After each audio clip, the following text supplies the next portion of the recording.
The following podcast by Fusion Family Wealth, LLC, Fusion, is intended for general information purposes only. No portion of the podcast serves as the receipt of or as a substitute for personalized investment advice from Fusion or any other investment professional of your choosing. Please see additional important disclosure at the end of this podcast. A copy of Fusion's current written disclosure brochure discussing our advisory services and fees is available upon request or at www.fusionfamilywealth.com.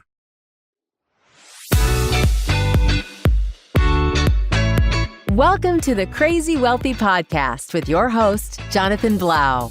Whether you're just starting out or are an experienced investor, join Jonathan as he seeks to illuminate and demystify the complexities of making consistently rational financial decisions under conditions of uncertainty. He'll chat with professionals from the advice world, entrepreneurs, executives, and more to share fresh perspectives on making sound decisions that maximize your wealth. And now, here's your host. Welcome back to Fix It Friday, the segment of Crazy Wealthy Podcast that's designed to be a short version, 5 to 10 minutes, where we identify through looking at current events, some biases that we're all prone to make, how to identify them, how to overcome them. And today we'll be talking about elections, politics, and how those ought to be factored in to our investment portfolios. So let's start by saying, in all of my experience in the industry and everything I've read historically about past elections and political environments, it's a very bad idea to mix politics and investing. And so one of the things that I'll do is bring everybody through a history of past elections, just to take a look at since 1936 what's happened in the aftermath of elections. And by the way, since 1936, we've had about 23 elections. The outcomes of those elections are that we had of the 23, we had 12 Democratic presidents elected and 11 Republican presidents elected.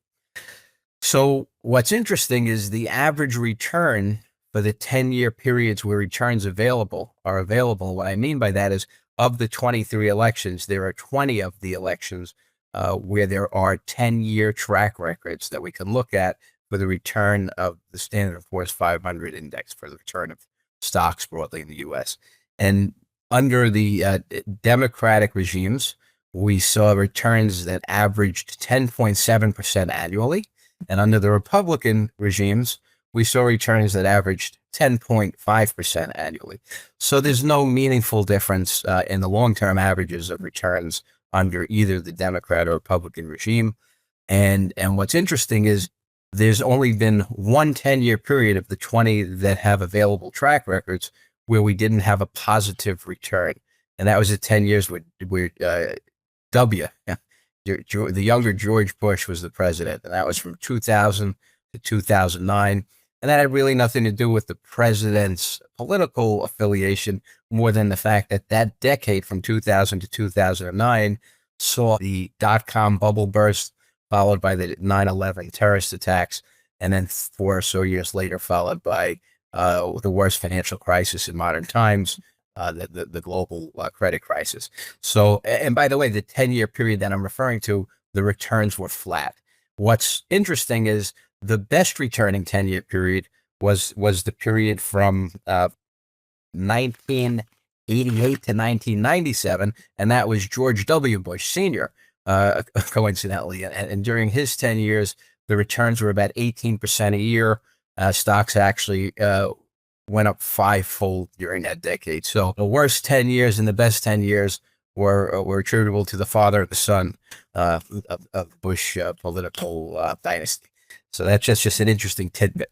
So what's also interesting is that what I take away from it, based on all of history, the 10-year periods following an election year, 95% have been positive and have averaged over 10.5%, 10.5 to plus percent a year. So based on that, it wouldn't be unreasonable to expect that the next 10 years ought to be good, regardless of whether or not one agrees with who's been elected president. And so the interesting thing is this has probably been one of the most bitterly partisan elections in history. But bitter partisanship when it comes to elections dates back to 1803, when the sitting vice president Aaron Burr disagreed with the first Treasury Secretary Hamilton challenged him to a duel and killed him. So again, bitter partisanship is not unique. In fact, in more modern times, in 1803, the newspapers declared that Dewey was victorious against Truman in the 1948 election, when in fact Truman had won. And a fellow named H.L. Mencken, who was known as the Sage of Baltimore, he was a journalist who wrote for the Baltimore Sun, and he said, "This is it, the end of everything." When Truman was elected, there were fears that Truman was a communist, and many things were going on then, including we had boots on the ground entering into Korea.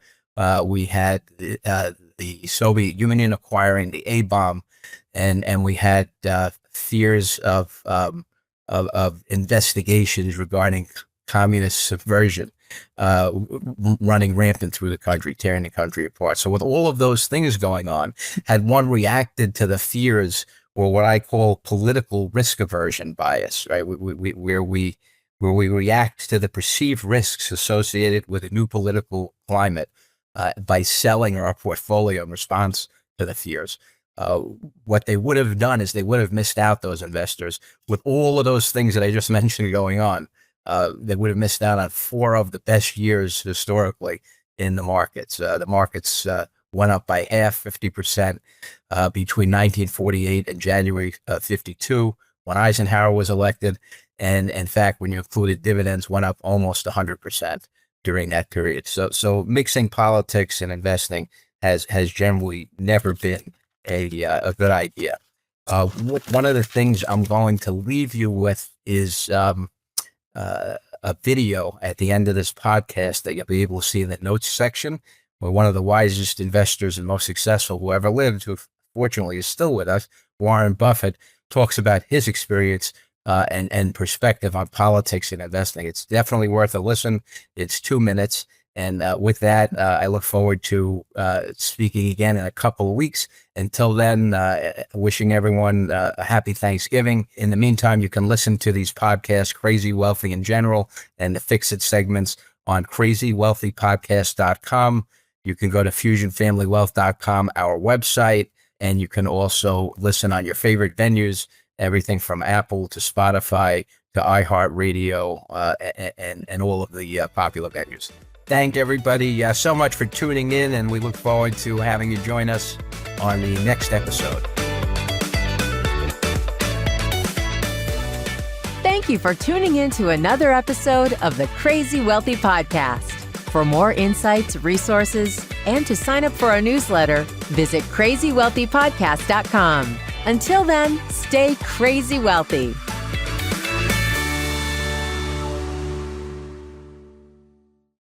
The previous podcast by Fusion Family Wealth, LLC, Fusion, was intended for general information purposes only. No portion of the podcast serves as the receipt of or is a substitute for personalized investment advice from Fusion or any other investment professional of your choosing.